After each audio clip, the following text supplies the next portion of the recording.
Is that porn is a production.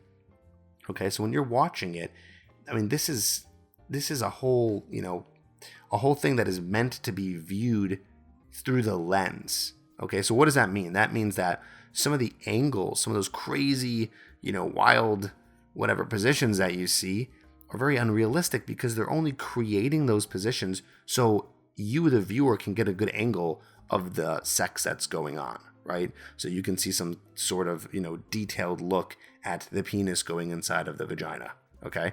But that is not how sex works. In fact, some of the positions that really turn a woman on the most are the angles where you guys are very close together, where you can't see that much. So let's just say you were watching two normal people have sex.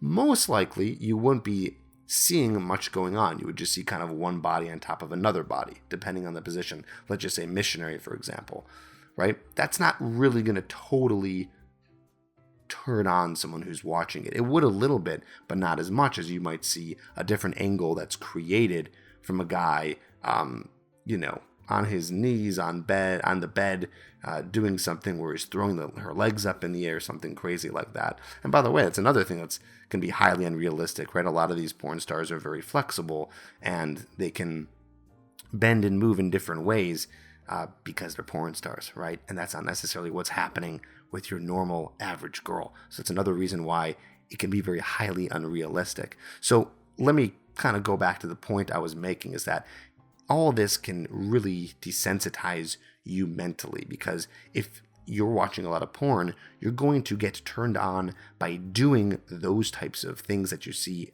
in porn with the girl that you're with, and that might not happen because she might not be into it, or it's just not really physically possible to get into the positions that they're doing, right? And what's going to happen? You're not going to turn her on. You might not be turned on because you're not really able to do it just like the porn stars, and then you have a bad sexual experience, okay?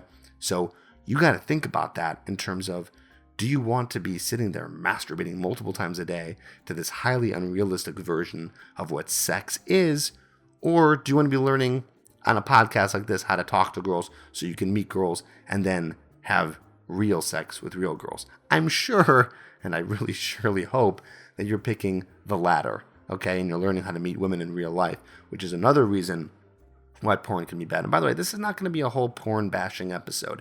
I'm just giving you a lot of my thoughts on, how I think it's affecting society, how it's affecting guys. There's some good stuff too about it, which I'll go into a bit.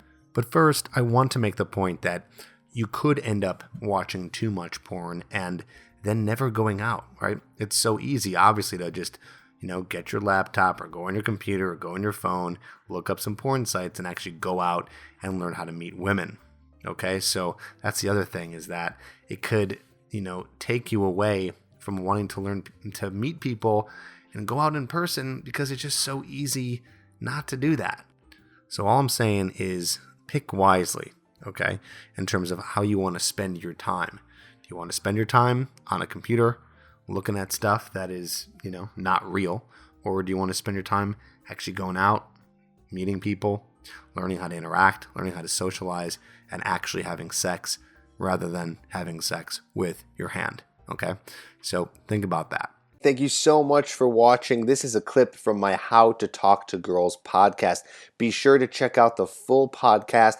All you got to do is click the links here on the screen. You can click on the left for iTunes, or you can click on the bottom right for Stitcher. Enjoy.